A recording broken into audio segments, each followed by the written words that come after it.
Powered by the Montana Television Network. This is the 10 o'clock news on Q2, Montana's news leader. Good evening and thanks for joining us tonight. I'm Russ Riesinger. 2 people have been taken into custody at a downtown Billings motel. Authorities were on the scene of the Lazy KT motel for a weapons call for about 2 hours before the arrests were made. But that area in the 1400 block of First Avenue North remained closed off for several hours afterwards. A Q2 photographer reports that police used a flashbang at one point. U.S. Marshals were also there on the scene along with Billings Police.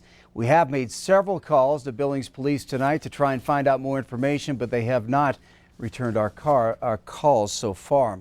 Blue Creek firefighters rescued a woman and a child from a vehicle that crashed into a creek south of Billings this morning. Just before 11:30, rescuers were called to Pryor Creek Road, about an eighth of a mile south of the intersection with Blue Creek Road. A maroon SUV had crashed through the guardrail down the embankment, coming to a rest in Blue Creek. A young boy was flown by a help flight to St. Vincent Healthcare, and the adult female driver was taken by ambulance to Billings Clinic. It took firefighters about a half hour to get the driver out after the helicopter had flown away with the child. No word on their conditions. We are learning more about the new team of experts that President Trump is assembling to examine the eventual reopening of the country, as one of the president's top experts took the podium to set the record straight on what he called a wrong choice of words. Skylar Henry is at the White House with more. Thank you, Mr. President. The president's top infectious disease expert, Dr. Anthony Fauci, clarified comments he made Sunday when he told CNN more lives would have been saved with earlier mitigation. But there was pushback. The first and only time that I went in and said we should do mitigation strongly, the response was, yes, we'll do it. You said there was pushback. No, it wasn't. And that was the wrong choice of words. Fauci's CNN comments followed a New York Times report that said President Trump rebuffed appeals to take more drastic measures back in February. The story in the New York Times was a total fake. It's a fake newspaper, and they write fake stories. Direct payments to Americans began last Friday, and the president says more than 80 million Americans will have received payments by the end of the week. These payments go directly into the banks and the bank accounts of these people. President Trump's expected to announce another team of experts this week to come up with guidance on how and when to reopen parts of the country. CBS News has confirmed that more than a dozen people will serve on the president's council to reopen America, including White House Chief of Staff Mark Meadows and Treasury Secretary Stephen Mnuchin. We reviewed with the president today a very broad list of over 100 business people that are going to help advise the president. The Senate will come to order. Meanwhile, Congress remains at an impasse over additional funding for the Paycheck Protection Program. As officials warn, it could run out of money by the end of the week. The administration's requested an additional $250 billion for the popular small business loan program. But Democrats also want to include more money for hospitals and state and local governments. Skylar Henry, CBS News, the White House. President Trump also announced that his administration has asked Congress for a 120-day extension on the deadline of the 2020 census. Billings School District 2 is expanding meal services and still finding ways to connect with students and parents over the internet amid COVID-19. Executive directors for the school district gave an update to the board in a meeting tonight. Updates were given from facilities and athletics along with others. Q2's Mitch Legge watched that school board meeting tonight and joins us now with more. Mitch? Now, the Billings schools have seen an increase in the number of kids needing to use their meal services. Today, they started delivery in the West End and Heights areas of town. If people are in need of meal delivery, arrangements can be made through the school district website. Starting this Friday, the school's food service provider Sodexo will offer meals on the weekends. This is in addition to the backpack meal program that's already feeding Billings school children. Now, administrators did find some silver lining in the school closure. Facilities staff report that they've been able to make a lot of progress on backlogged work orders, as well as start other projects ahead of schedule. Administrators also credited teachers for making the switch to online learning, even though there are still some hiccups. Superintendent Greg Upham said he's prepared to finish out the school year, regardless of whether kids come back to the classroom or not. Again, I'm as a superintendent of school district number 2, I'm comfortable if we have to go in this format for the remainder of the school year.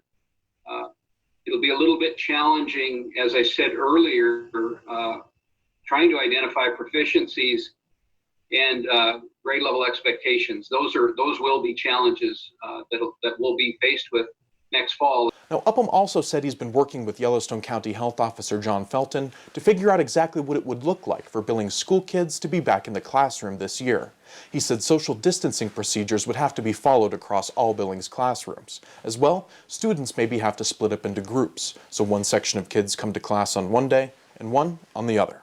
Reporting at home in Billings, Mitch Laggy, MTN News.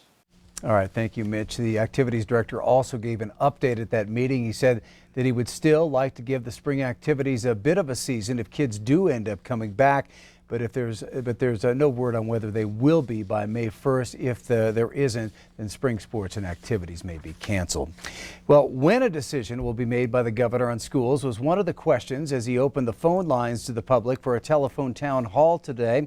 Governor Bullock said he wasn't prepared to write off the school year quite yet. A healthcare worker wanted to know if they could expect PPEs soon. The governor said it's frustrating. They're working on a more consistent supply of them. And one thing that seemed to be on everyone's mind, what will it take to reopen the state again? There's been a lot of models and discussion of what we might want to see.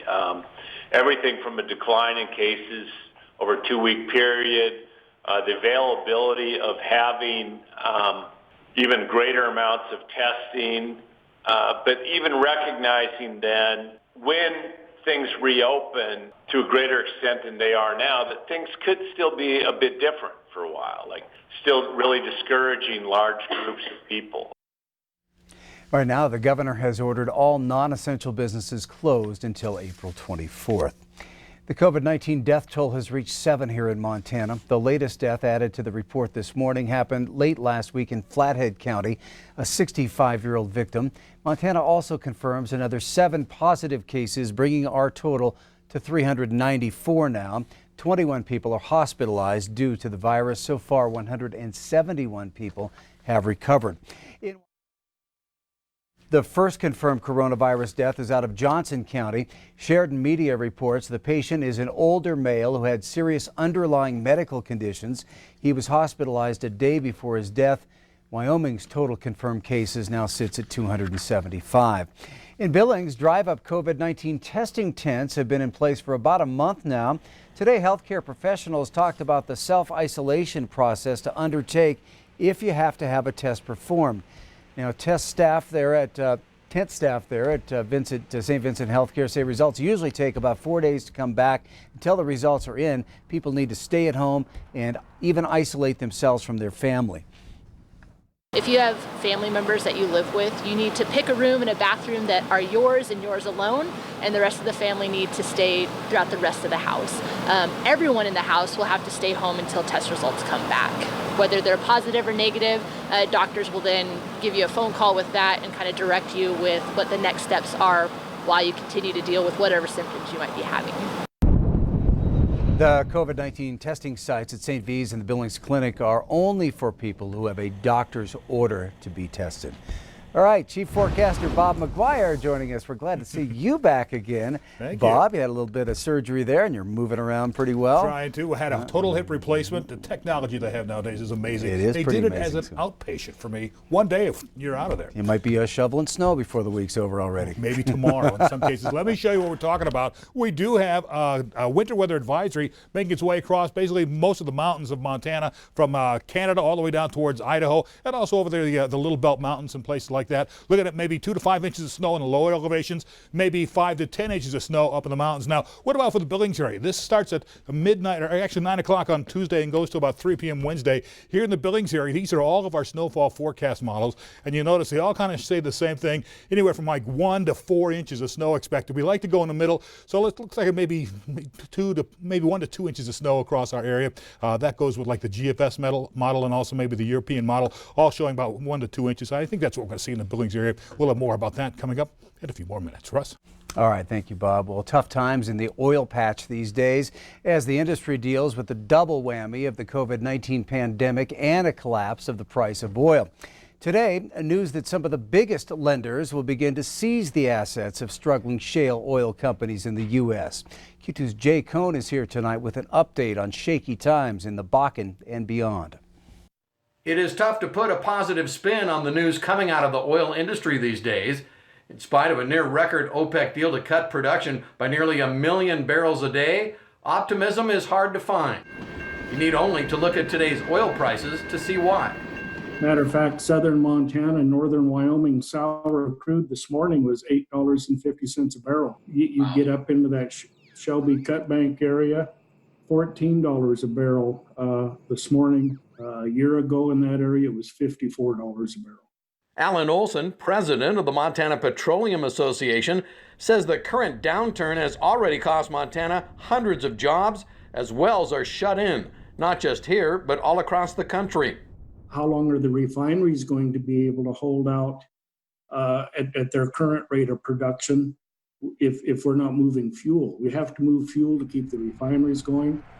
Should it get to the point that there's some projections that gasoline and diesel use could drop by as much as 30%, I wouldn't be surprised if we start seeing some of the smaller refineries shutting down at that point as well. Olson has been through the good and the bad times in oil, but he says the current conditions are considerably worse than the downturn of '86 and the slowdown in the late 90s. It hasn't been that long ago we saw $140 a barrel crude oil. Hopefully some people put some money in the bank at that time.